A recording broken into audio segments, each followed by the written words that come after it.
Hello students, good morning. Today in 12th class physics, we are starting a new topic, magnetic effect of current. Magnetic effect of current. अब इसमें first part of the chapter में अभी हम लोगों ने ये पढ़ा था कि किसी चार्ज को किसी मैग्नेटिक फील्ड में अगर चलाएंगे तो उसके ऊपर एक फोर्स लगता है ना। तो दिस वी हैव स्टडीड, वहां पर मैग्नेटिक फील्ड ऑलरेडी प्रेजेंट है। किसी मैग्नेटिक फील्ड में, suppose if you are having a magnetic field, यहाँ पर अगर किसी चार्ज को चलाएंगे तो इसके ऊपर एक फोर्स काम करेगा, है ना। तो अभी हम लोगों ने वहां पर ये जो first part of the chapter था उसमें मैग्नेटिक फील्ड का सोर्स क्या है उसके बारे में कहीं बात नहीं करी। We are simply talked about कि भाई अगर किसी पॉइंट पर चलाने पर, किसी पॉइंट पर किसी चार्ज को चलाने पर अगर एक फोर्स लग रहा है, एक साइडवेज फोर्स लग रहा है, तो हम लोग बोलेंगे एक मैग्नेटिक फील्ड है। और force acting on the moving charge जो है that was given by this relation Q0 V cross V। मतलब चार्ज चल रहा था, किसी मैग्नेटिक फील्ड में चल रहा था, the source of the magnetic field was not discussed. अब हम लोग क्या पढ़ रहे हैं? अब हम लोग पढ़ रहे हैं source of the magnetic field. मतलब now today we will be studying about source of magnetic field. कई मैग्नेटिक फील्ड बनता कैसे है ना। तो अब इसके बेसिस इस चैप्टर को स्टार्ट करने के लिए अभी हम लोग ये कहते हैं कुछ चीजें प्रैक्टिकली अगर ऑब्जर्व की हुई चीजों को अगर डिस्कस कर लें तो ज्यादा अच्छा रहेगा। जैसे अगर दो मैग्नेट्स को पास में लाएंगे तो उनके बीच में एक फोर्स लगता है, और फोर्स कैसा लगता है ये अभी हम लोगों को मालूम है। अगर आपने दो सिमिलर टाइप के चार्जेस को पास में लाने की कोशिश करेंगे तो आपको पास में लाने में कुछ एफर्ट लगाना पड़ेगा। लाइक चार्जेस रिपेल, है ना। नॉर्थ पोल को नॉर्थ पोल के पास में लाओगे तो वो रिपेल करेंगे, नॉर्थ पोल को साउथ पोल के पास में लाओगे तो अट्रैक्ट करेंगे। मतलब force always acts between two magnets, magnets के बीच में फोर्स काम करता है। अब हम लोगों ने इसमें यह बोला कि अगर कोई मैग्नेटिक फील्ड है, कोई मैग्नेटिक फील्ड है, उसमें अगर आपने किसी चार्ज को चलाया, किसी चार्ज को चलाया तो उसके ऊपर फोर्स लगता है। अगर चार्ज रेस्ट पर है, चार्ज अगर रेस्ट पर है तो उसके ऊपर कोई फोर्स नहीं लगेगा। If you are placing a charge at this point at rest then no force acts on it. इसका मतलब यह है कि भाई इसमें जो है मूविंग चार्ज अगर है तभी कोई फोर्स काम करेगा। मतलब moving charge is the source of magnetic field. क्यों? क्योंकि एक मैग्नेटिक फील्ड ये प्रेजेंट है और आपने चार्ज को चलाया तो ये दो मैग्नेटिक फील्ड के बीच में कोई इंटरेक्शन रहेगा और वो फोर्स प्रोड्यूस करेगा। तो अभी हम लोग कहते हैं कि source of the magnetic field will be what a moving charge. अब इसको प्रूव करने के लिए बहुत सारे अभी हमारे पास एक्सपेरिमेंटल ऑब्जर्वेशंस हैं। तो सबसे पहला जो ऑब्जर्वेशन है वो ऑर्स्टेड का है। ऑर्स्टेड ने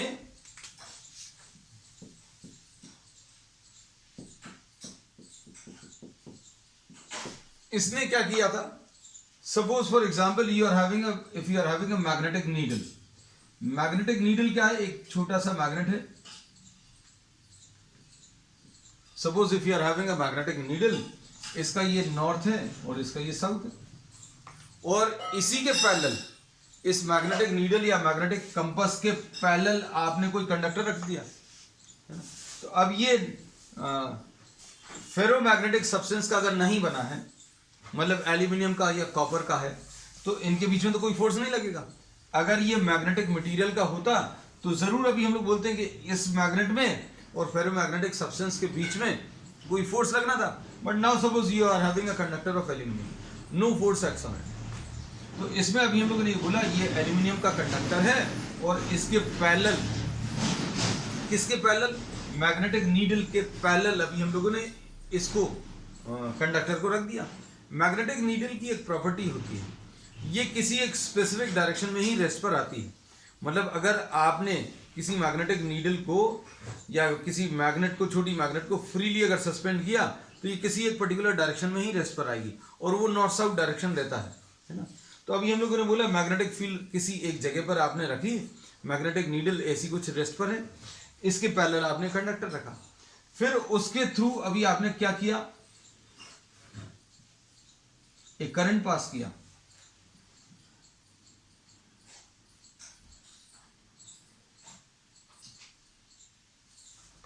suppose a current is pass through this conductor, तो जैसे ही अभी आप करंट पास करोगे इसमें एक डिफ्लेक्शन आ जाएगा. A deflection will be produce in the magnetic needle which will indicate that this current carrying conductor produces some magnetic effect.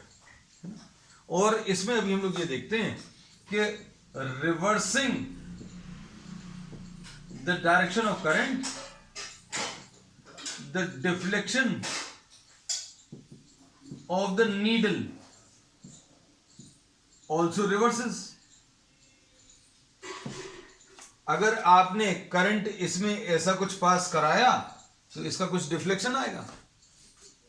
अगर आपने इसमें करंट ऊपर की तरफ पास कराया तो इसका जो नॉर्थ है that will get deflected like this, ऐसा कुछ आ जाएगा.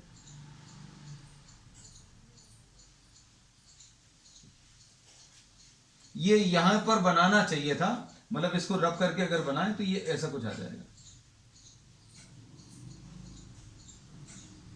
When current is passed through this conductor, the needle gets deflected from this position to this, ऐसा कुछ डिफ्लेक्ट हो जाएगा. अब इसके बाद फिर उसमें ध्यान से सुनना कि अगर आप करंट का डायरेक्शन रिवर्स कर दें तो क्या होगा.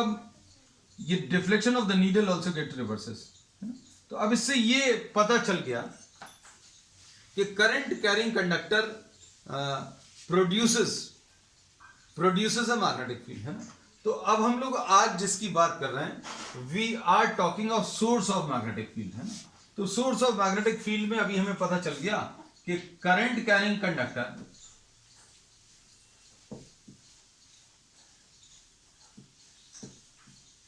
जनरेट्स अ मैग्नेटिक फील्ड, पहली चीज. और इसको जनरलाइज करके अगर अभी हम लोग बोलें तो moving charge is the source of magnetic field. तो कोई मूविंग चार्ज अगर है तो वो मैग्नेटिक इफेक्ट जनरेट करेगा या मैग्नेटिक फील्ड जनरेट करेगा. तो अब ये मैग्नेटिक फील्ड कैसे जनरेट करेगा, क्या होगा, ये अभी हम लोग डिटेल में आगे इसमें पढ़ेंगे. तो इसमें और ऑब्जर्वेशंस ये किए गए कि that if you increase the magnitude of current, then the deflection of this needle also increases. इसका मतलब ये है कि करंट कैरिंग कंडक्टर जो है एक मैग्नेटिक फील्ड जनरेट करता है एंड मैग्नेटिक फील्ड का जो मैग्नीट्यूड है that depends on the amount of current and the direction of current. Larger the current, larger will be the deflection which will indicate that larger magnetic effect is produce और magnetic field is produce. और फिर direction के ऊपर कैसे depend करता है कि अगर आप डायरेक्शन रिवर्स करोगे करंट का तो मैग्नेटिक नीडल में जो डिफ्लेक्शन है वो भी रिवर्स हो जाएगा, है ना. तो अब हम लोगों ने इस प्रिलिमिनरी स्टेज में सिर्फ इतना ही बता दिया कि current carrying conductor produces a magnetic field और a moving charge is the source of magnetic field. अगर कोई चार्ज चल रहा है तो वो एक मैग्नेटिक फील्ड जनरेट करेगा, है ना. तो अब इसमें ऑर्स्टेड के ये फेमस एक्सपेरिमेंट था जिसने पहली बार एक्सपेरिमेंटली ये इंडिकेट किया था कि current carrying conductor has some magnetic effect. Current carrying conductor के कुछ मैग्नेटिक इफेक्ट होंगे जिसके बेसिस पर जनरलाइज करके आगे ये बोला गया कि किसी भी टाइप का मूविंग चार्ज एक मैग्नेटिक फील्ड जनरेट करता है ना. इसीलिए फोर्स आता है. फोर्स कैसे आता है भाई, एक मैग्नेटिक फील्ड ये है और आपने चार्ज को रेस्ट पर रखा तो कोई फोर्स नहीं लगेगा. क्यों? क्योंकि ये चल नहीं रहा, मतलब इसका कोई मैग्नेटिक इफेक्ट नहीं. अब जब ये चलेगा तो क्या होगा, इसका एक मैग्नेटिक इफेक्ट आएगा और एक मैग्नेटिक फील्ड ऑलरेडी है, मतलब दोनों के बीच में एक फोर्स लगेगा. इसी के कारण इसके ऊपर एक फोर्स आता है ना. तो अब हम लोगों को इतने डिस्कशन से ऑर्स्टेड एक्सपेरिमेंट के ये ऑब्जर्वेशन से ये पता चल गया कि moving charge is the source of magnetic field, है ना. चलो अब आगे चलते हैं. अब इसमें इसने एक डायरेक्शन भी दिया था स्विमिंग रूल वाला कि if a person tries to swim, swimming मतलब तैरना, है ना. If a person tries to swim in the direction of current, if the person is trying, imagine करना बच्चों, स्विम नहीं करना एक्चुअल में. If a person is swimming in the direction of current, अगर करंट की ही डायरेक्शन में swim कर रहा है तो ये जो मैग्नेटिक नीडल है उसका north will get deflected towards the left side. Simple सा रूल है, समझ आया? अभी हम लोगों ने क्या बोला इसमें? अभी हम लोगों ने बोला कि if a person is swimming in the direction of current, तो इसमें if you are trying to swim, अगर आप ऐसा कुछ स्विम कर रहे हो, ये पर्सन है, पर्सन के ये दो हैंड्स हैं, है ना, ये दो लेग्स हैं, है ना, बहुत अच्छा तो नहीं बना पाया डायग्राम। तो इसमें अभी हम लोगों ने बोला person is swimming in this direction of current, तो इसकी जो नीडल है, नीडल ऐसी थी originally. Now what will happen, अगर कोई आदमी ऐसा कुछ स्विम कर रहा है, if a person tries to swim in the direction of current, then the deflection of the north of the needle will be towards the left side, मतलब ये ऐसा कुछ डिफ्लेक्ट हो जाएगा। अब अगर इधर पर ऐसा कुछ चेंज कर दिया तो इसमें भी यही रूल अप्लाई होगा, है ना। तो अब इसका लेफ्ट साइड आपको इमेजिन करना पड़ेगा। You can turn your page, आपके पास तो पेज को टर्न करने का ऑप्शन है ना। तो अब हम लोग इसमें क्या बोलेंगे, ये north of the needle, what will happen to the north of the needle, अगर आप ऐसा स्विम कर रहे हो तो लेफ्ट साइड यहां की तरफ पड़ेगा, मतलब ये ऐसा कुछ डिफ्लेक्ट हो जाएगा, है?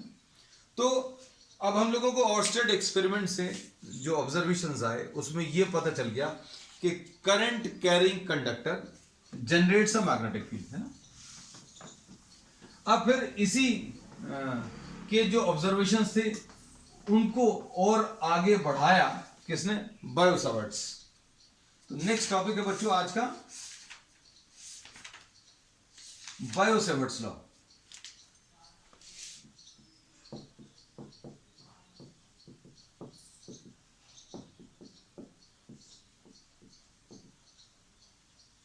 तो बायो-सैवर्ट्स लॉ ने ये जो ऑब्जर्वेशंस किए थे करंट कैरिंग कंडक्टर के, उन्हीं को और आगे भी बढ़ाया। अब इसमें अभी हम लोग ये कहते हैं, suppose you are having a current carrying element, arbitrary shape का कोई करंट कैरिंग एलिमेंट ले लिया, इस कंडक्टर में करंट फ्लो कर रहा है and the magnitude of current is I, इसमें आई करंट फ्लो कर रहा है, और इसमें इसका मैग्नेटिक इफेक्ट अगर आपको बताना है किसी पॉइंट पर, तो this is the point P. तो पिछले जो ऑब्जर्वेशन थे उसके बेसिस पर बच्चों अभी हम लोगों को यह पता चल गया, क्या पता चला कि करंट कैरिंग कंडक्टर जनरेट्स अ मैग्नेटिक फील्ड। अब कितनी मैग्नेटिक फील्ड जनरेट करता है वो बायो-सैवर्ट्स लॉ ने बताया। ऑर्स्टेड का काम सिर्फ उतना ही था कि उसने ये एक्सपेरिमेंटली वेरीफाई करके बता दिया कि कोई भी करंट कैरिंग कंडक्टर जो है एक मैग्नेटिक फील्ड जनरेट करता है। अब कितनी जनरेट करता है और कहां पर कितनी जनरेट करता है ये कैलकुलेट करना है। तो ये एक्सपेरिमेंट्स के बेसिस पर कुछ रूल्स फॉर्म किए गए, एंड बायो-सैवर्ट्स लॉ जो है, this gives us an idea about the magnetic field generated at any point due to a current carrying element, है ना। अब इसमें सपोज ये करंट कैरिंग कंडक्टर है, अब इसमें एक छोटा सा आप एलिमेंट ले लीजिए, एक बहुत ही छोटा सा, और अभी हम लोगों को यह मालूम है कि current itself is a scalar quantity, so convert this into a vector quantity we consider what a current element. I D L को बच्चों अभी हम लोग क्या बोल देते हैं, करंट एलिमेंट, और इसका वो ही डायरेक्शन होता है, इसका वो ही डायरेक्शन होता है जो करंट का डायरेक्शन होता है। तो एक छोटा सा एलिमेंट ले लिया, इसके थ्रू करंट आई पास हो रहा है। अब इसके पास में ये पॉइंट पी है, इस पॉइंट पी पर आपको मैग्नेटिक फील्ड कितनी है वो डिफाइन करना है। तो भाई पी पॉइंट की पोजीशन तो डिफाइन करनी पड़ेगी अच्छे से। अब पी पॉइंट अगर यहां पर है या यहां पर है या यहां पर है, अलग अलग जगह पर इसका जो डिस्टेंस है वो अलग अलग आएगा, और एंगुलर ओरिएंटेशन भी अलग अलग आएगा। जैसे अगर इस पॉइंट का अगर आपको ओरिएंटेशन बताना है तो कैसे बताएंगे बच्चों, आप इसको, इस छोटे से एलिमेंट को इस पी पॉइंट से ज्वाइन कर दो, इस छोटे से एलिमेंट को आपने पी पॉइंट से ज्वाइन कर दिया, और इसको नाम अभी हम लोगों ने क्या दे दिया, आर वेक्टर। आर डिस्टेंस अकेले से चल जाएगा क्या, नहीं चलेगा। क्यों, क्योंकि आप इसमें देखना ध्यान से, अगर ये पॉइंट पी यहां पर लिया होता या यहां पर लिया होता और ये सारे पॉइंट्स जो है आर डिस्टेंस पर होते, तो भाई इसकी जो पोजीशन है इस एलिमेंट के रिस्पेक्ट में और इस पॉइंट की जो पोजीशन है इस एलिमेंट के रिस्पेक्ट में अलग अलग है। तो अब हम लोगों ने क्या किया, एक एंगल भी डिफाइन कर दिया। तो theta is what, the angle between DL and R. तो अब इसमें देखना बच्चों, पॉइंट पी जो है इसको कंप्लीटली डिफाइन करने के लिए, पॉइंट पी को कंप्लीटली डिफाइन करने के लिए आपने किस किस चीज को बताया है, आर और थीटा, ये दो चीजें बताई है ना। आर अकेला बताते तो भी पोजीशन क्लियर नहीं रहती, थीटा अकेला अगर बताते, मान लीजिए सिर्फ थीटा बताया तो ये पॉइंट और ये पॉइंट इनमें डिफरेंस रहता है, ये पॉइंट पास में, ये वाला पॉइंट दूर है, तो आर भी बताना है। So point P is defined completely in two terms, R and theta. अब इसमें एक्सपेरिमेंट्स जो किए गए उसमें ये देखा गया क्या, कि magnetic field at the point P is proportional to what I. Magnetic field at point P will be proportional to what I, मतलब जितना ज्यादा आप इसमें करंट पास करेंगे पी पॉइंट पर उतनी ज्यादा मैग्नेटिक फील्ड जनरेट होगी। तो ये भी अभी हम लोगों ने ऑर्स्टेड एक्सपेरिमेंट में भी ऑब्जर्वेशंस में बता दिए थे कि larger the current larger will be the deflection which will be produce in the needle. So magnetic field at point P will be proportional to what I. अब इसके बाद इन्होंने क्या किया कि ये जो करंट कैरिंग एलिमेंट है इसकी लेंथ बहुत छोटी सी ली, फिर थोड़ी सी बड़ी ले ली, मतलब इस छोटे से एलिमेंट के कारण पी पॉइंट पर मैग्नेटिक फील्ड लिया, और फिर थोड़ा सा बड़ा कर दिया, इसकी लेंथ थोड़ी सी इंक्रीज कर दी, डबल कर दी, और इस पॉइंट पर मैग्नेटिक फील्ड मेजर करी। तो इसमें ये देखा गया कि magnetic field is proportional to DL. तो इसका मतलब क्या है, magnetic field will be proportional to what, the length, है ना, लेंथ ऑफ द एलिमेंट। और फिर उसके बाद क्या किया गया कि भाई आपने ये छोटा सा करंट कैरिंग एलिमेंट ले लिया, करंट को फिक्स कर दिया, क्योंकि करंट का वेरिएशन तो पढ़ लिया अपन ने कि जितना ज्यादा करंट आप पास करोगे, जितना ज्यादा आप करंट पास करोगे उतनी ज्यादा मैग्नेटिक फील्ड जनरेट होगी। फिर उसके बाद वेरिएशन किसका ले लिया, लेंथ का भी ले लिया कि भाई लेंथ अगर आप बढ़ाओगे तो यहां पर मैग्नेटिक फील्ड बढ़ेगी। अब इन चीजों का वेरिएशन करने पर इफेक्ट पता चल गया कि करंट बढ़ाने पर मैग्नेटिक फील्ड बढ़ेगी, लेंथ बढ़ाने पर भी मैग्नेटिक फील्ड बढ़ेगी। फिर अब क्या किया, थीटा को चेंज किया गया।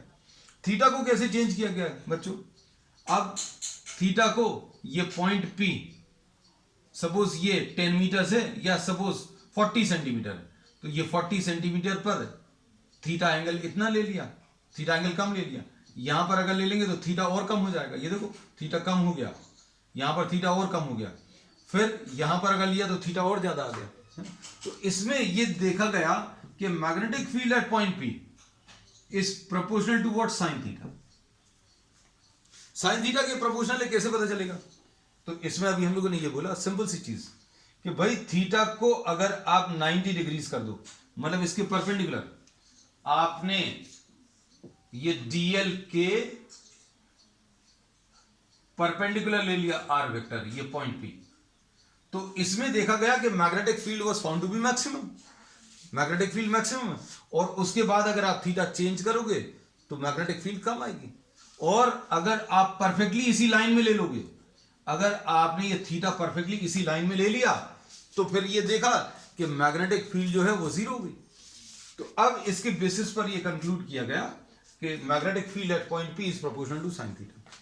अच्छे सारी चीजों को समझना, ये तो बायो-सेवर्ट्स लॉ के ऑब्जर्वेशंस हैं, है ना। उसमें इसने करंट को वेरी करके ये देखा कि करंट बढ़ाने पर मैग्नेटिक फील्ड बढ़ेगा। फिर डीएल लेंथ को अगर आप बढ़ाओगे तो भी मैग्नेटिक फील्ड बढ़ेगा, और अगर आपने साइन थीटा को चेंज किया तो भी मैग्नेटिक फील्ड चेंज होता है, और मैग्नेटिक फील्ड का जो चेंज है that will be proportional to what, sine theta. अब फिर उसके बाद क्या किया, आखिरी वेरिएशन आया किसका, आर का। आर क्या है, मान लीजिए आपको करंट का वेरिएशन पता चल गया कि करंट बढ़ाओगे तो मैग्नेटिक फील्ड बढ़ेगी, लेंथ बड़ी लोगे, छोटा सा एलिमेंट लिया उसके कारण मैग्नेटिक फील्ड देखी कम आई, थोड़ा सा बड़ा ले लिया यहां पर मैग्नेटिक फील्ड थोड़ी ज्यादा आ गई। Conclusion, magnetic field directly proportional to DL. फिर थीटा का भी वेरिएशन ले लिया, अब आर को चेंज किया। मतलब इन सबके वेरिएशन पता करने के बाद ये तरीका रहता है बच्चों एक्सपेरिमेंट्स करने का, क्या कि भैया एक डीएल ले लिया, डीएल मतलब फिक्स कर लिया, मान लीजिए 0.5 सेंटीमीटर, फिर थीटा की वैल्यू मान लीजिए 30 डिग्रीज, डीएल मान लो 0.1 सेंटीमीटर, थीटा 30 डिग्रीज, ठीक है। अब इसके बाद फिर आई की वैल्यू 3 एम्पियर्स। अब ये सारी चीजें फिक्स कर ली, तो अब क्या चेंज कर सकते हो बच्चों, आर चेंज कर सकते हो, तो आर चेंज करो, मतलब आप इसमें 3 एम्पियर्स करंट जाने दो, डीएल की वैल्यू 0.1 ही लेना, छोटा सा एक एलिमेंट, फिर थीटा की वैल्यू भी फिक्स कर ली। अब आर कम ज्यादा करो, if you are increasing the distance, अगर आप दूर ले जाओगे, ये पॉइंट अगर आपने दूर ले लिया तो क्या होगा, ऑब्वियस सी चीज है, if you are moving away from this current carrying element, ये करंट कैरिंग एलिमेंट एक मैग्नेटिक इफेक्ट प्रोड्यूस कर रहा है पी पॉइंट पर।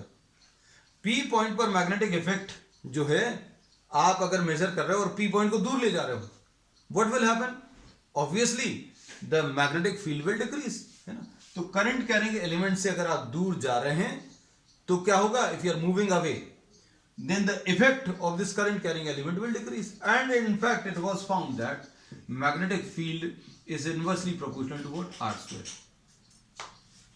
So this also is a inverse square law. inverse square law बच्चों सबसे पहला कहां पर पढ़ा था, कूलम्स लॉ में। कूलम्स लॉ में अभी हम लोगों ने पढ़ा था कि force acting between two charges is inversely proportional to what, the square of the distance, ऐसी कुछ पढ़ा है? और उसमें इलेक्ट्रिक फील्ड पढ़ी थी, electric field proportional to Q, electric field inversely proportional to R square, और इलेक्ट्रिक फील्ड क्या आती थी बच्चों, Q upon 4 pi epsilon 0 R square. अब देखना ये चीज अभी हमने याद इसलिए करा दी क्योंकि देखो यहां पर अभी हम लोग मैग्नेटिक फील्ड की बात कर रहे हैं, तो magnetic field, current carrying conductor, current carrying element produces a magnetic field at P, and this magnetic field is proportional to I, this magnetic field is proportional to dl, this magnetic field is proportional to what, sin theta, this magnetic field is inversely proportional to what, r square। Combine कर लो सभी को तो क्या आ जाएगा बच्चों, magnetic field at point P will be proportional to I dl sin theta divided by r square, ऐसा कुछ आ जाएगा। और इसमें अगर आप प्रोपोर्शनलिटी कांस्टेंट इंट्रोड्यूस करेंगे बच्चों तो एसआई यूनिट्स में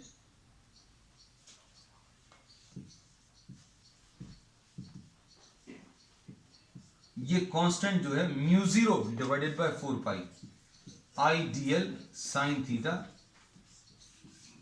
अपॉन आर स्क्वायर, ऐसा कुछ आता है।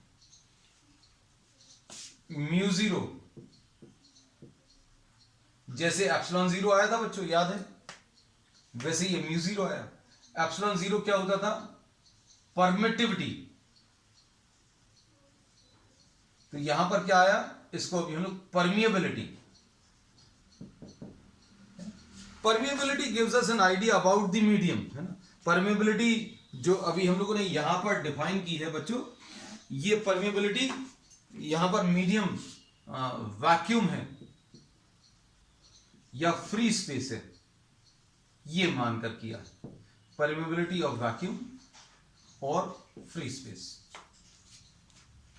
This term permeability gives us an idea about how much this medium is allowing the magnetic field to spread through it।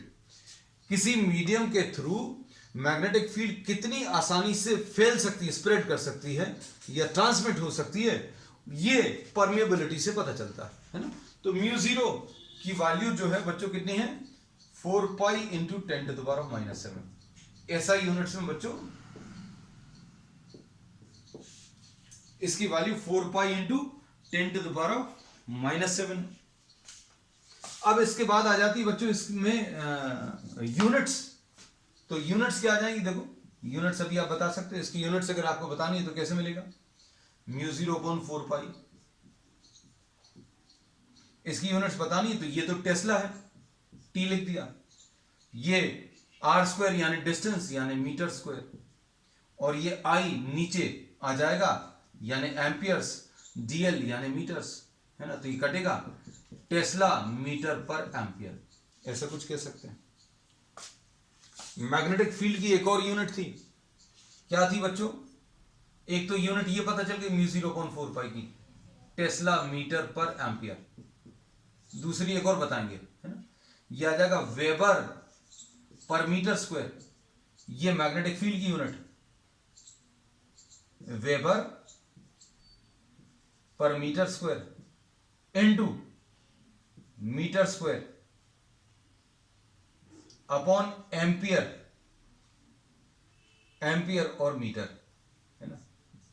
तो इसमें अभी हम लोग क्या बोलेंगे, इसकी यूनिट एक और जो आ गई वो आ जाएगी weber per ampere metre.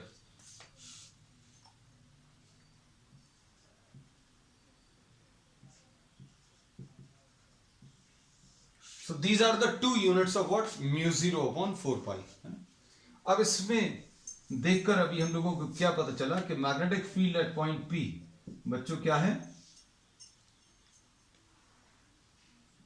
I mu 0/4 pi I dl sin theta upon r square, है ना। इसमें mu 0/4 pi की वैल्यू बच्चों कितनी है? 4, this is 10 to the power of what? 10 to the power of -7। Mu 0/4 pi की वैल्यू बच्चों, ये तो म्यू 0 की वैल्यू बताई है। म्यू 0 की वैल्यू कितनी है? 4 pi into 10 to the power of -7। 4 pi into 10 to the power of -7 divided by 4 pi, यानी कि कितना? 10 टू द पावर ऑफ -7 आ जाएगा, है ना। यूनिट्स अभी हम लोगों को मालूम है, टेस्ला मीटर पर एम्पियर या weber per ampere metre. Mu 0/4 pi is 10 to the power of -7 weber per ampere metre.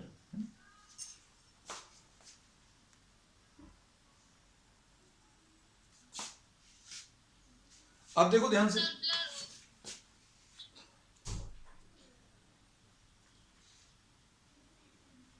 अब इसमें अभी हम लोग ये बोलते हैं कि सपोज ये करंट कैरिंग एलिमेंट जो है, बायो-सेवर्ट्स लॉ में करंट कैरिंग एलिमेंट के बारे में ये पता चल गया कि करंट कैरिंग एलिमेंट जो है वो एक मैग्नेटिक फील्ड जनरेट करता है, और मैग्नेटिक फील्ड जो जनरेट करता है प्रोपोर्शनल टू आई है, प्रोपोर्शनल टू डीएल है, प्रोपोर्शनल टू साइन थीटा है, और इनवर्सली प्रोपोर्शनल टू क्या? R square. और magnetic field at point P will be proportional to I DL sine theta upon R square, है ना, ऐसे ही कुछ आया। और इसको अभी हम लोगों ने फाइनली जो लिखा, ये पूरा अभी हमने एक बार रिवाइज करा दिया। Mu 0/4 pi I DL sine theta upon R square. अब देखना, Biot Savart's law, now we try to write down this in vector form.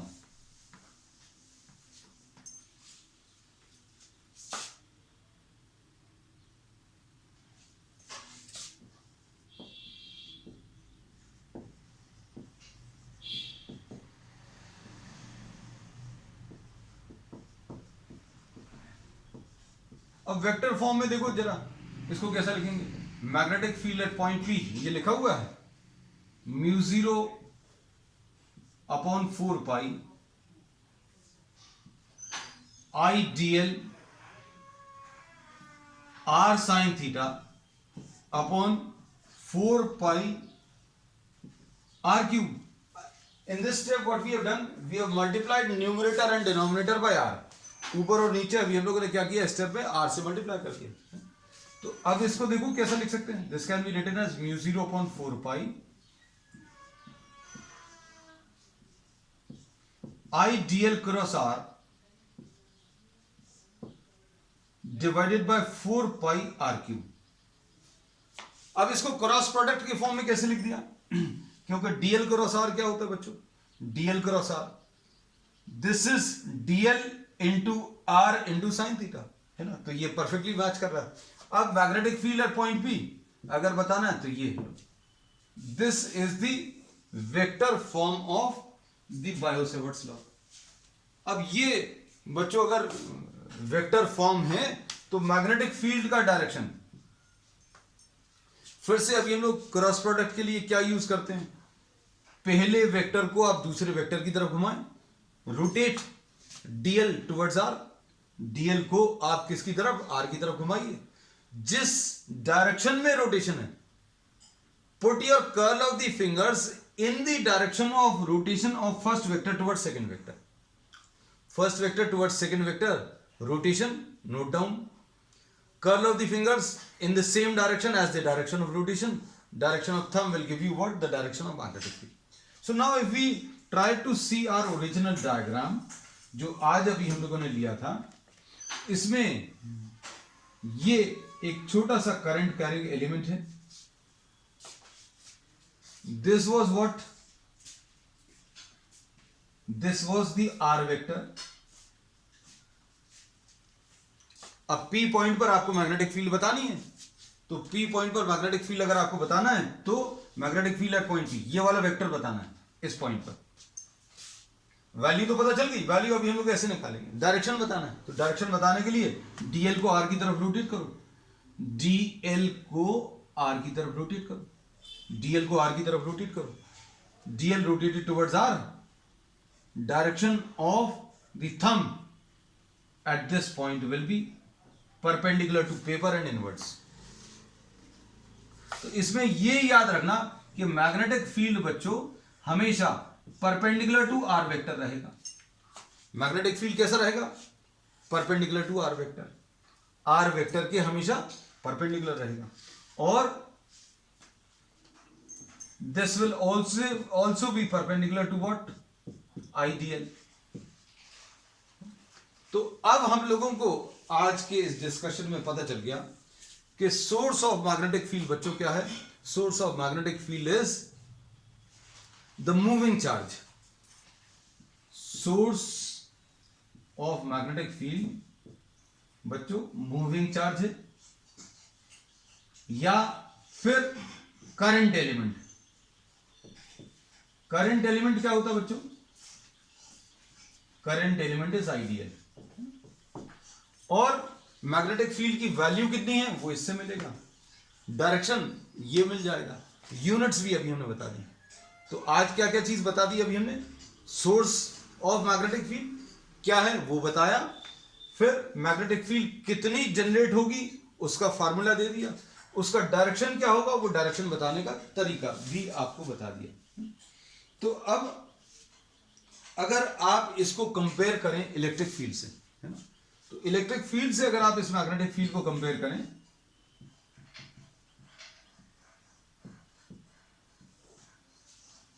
तो both follow inverse square law.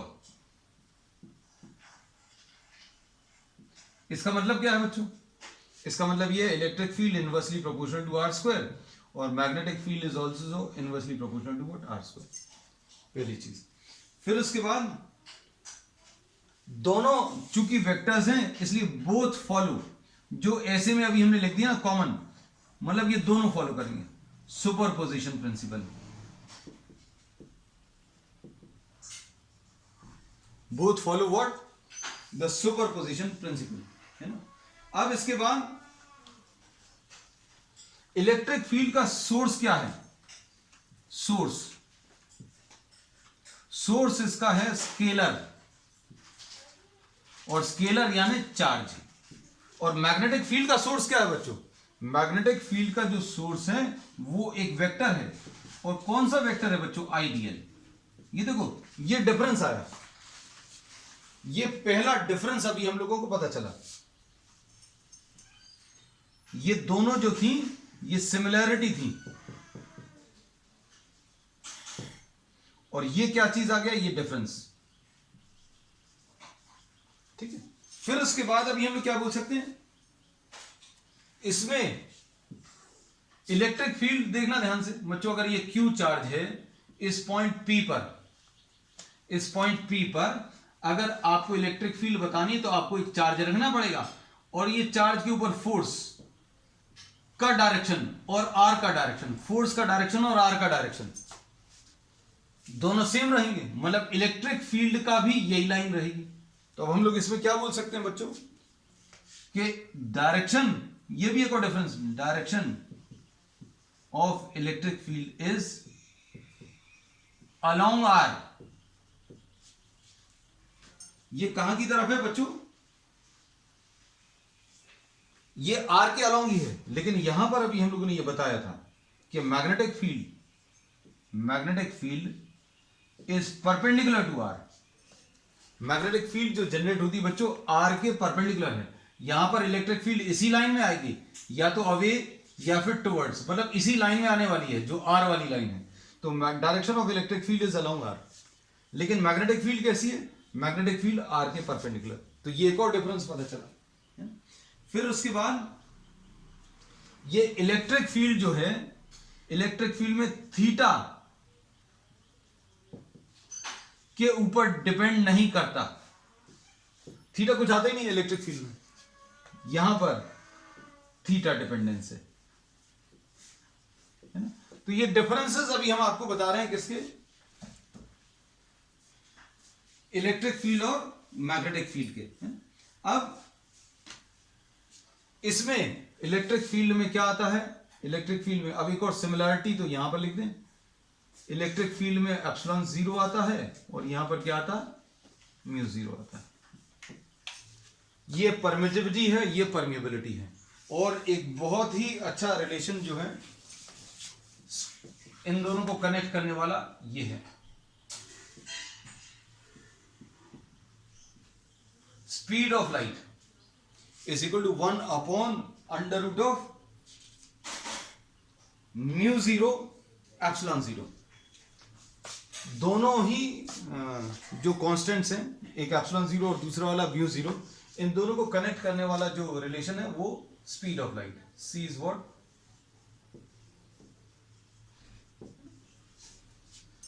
तो बच्चों आज अभी हम लोगों ने क्या किया, आज अभी हम लोगों ने पढ़ा किसके बारे में, magnetic field, the source of magnetic field. तो इसमें क्या पढ़ा अभी हम लोगों ने कि मैग्नेटिक फील्ड का सोर्स जो है वो क्या है, मूविंग चार्ज। किसी भी मैग्नेटिक फील्ड का सोर्स क्या है, मूविंग चार्ज या करंट एलिमेंट। तो करंट एलिमेंट के कारण किसी पॉइंट पर मैग्नेटिक फील्ड किसके ऊपर डिपेंड करता है, directly proportional to I, directly proportional to L dl and inversely proportional to r square, directly proportional to sin theta। तो ये रिलेशन मैग्नेटिक फील्ड दे देगा। तो source of magnetic field is the current element, और current element के कारण magnetic field कितनी आएगी ये पता चलेगा। डायरेक्शन किससे पता चलेगा, डायरेक्शन निकालने के लिए अभी हम लोग राइट हैंड रूल का यूज करेंगे। पहले वेक्टर को दूसरे वेक्टर की तरफ घुमाओ, डायरेक्शन ऑफ द थंब मतलब perpendicular to paper and inwards, ये मैग्नेटिक फील्ड आ जाएगा। Magnetic field is perpendicular to paper and inwards यहां पर। फिर अभी हम लोगों ने म्यू जीरो अपॉन 4 पाई की वैल्यू भी बता दी, फिर यूनिट्स भी बता दी म्यू जीरो अपॉन 4 पाई की। Then we have taken what, the comparison of electric and magnetic field. Electric और मैग्नेटिक फील्ड में बच्चों सिमिलरिटी क्या है कि दोनों इनवर्स स्क्वायर लॉ फॉलो करते हैं और दोनों में सुपरपोजिशन प्रिंसिपल अप्लाई होगा, लेकिन सोर्सेज अलग अलग हैं। इलेक्ट्रिक फील्ड का सोर्स एक स्केलर है। इलेक्ट्रिक फील्ड कौन जनरेट करता है, चार्ज, एक स्केलर क्वांटिटी। मैग्नेटिक फील्ड कौन जनरेट करता है, आइडियल, आइडियल एक वेक्टर क्वांटिटी। फिर इलेक्ट्रिक फील्ड का डायरेक्शन अलोंग आर है, मैग्नेटिक फील्ड का डायरेक्शन परपेंडिकुलर टू आर है, ठीक है। और इलेक्ट्रिक फील्ड में कहीं पर थीटा वाला टर्म नहीं है, लेकिन मैग्नेटिक फील्ड में थीटा वाला भी टर्म है। तो बच्चों अब आज के लिए इतना ही। We will be continuing with what, some applications of Biot-Savart's law on the next one. That's all for today.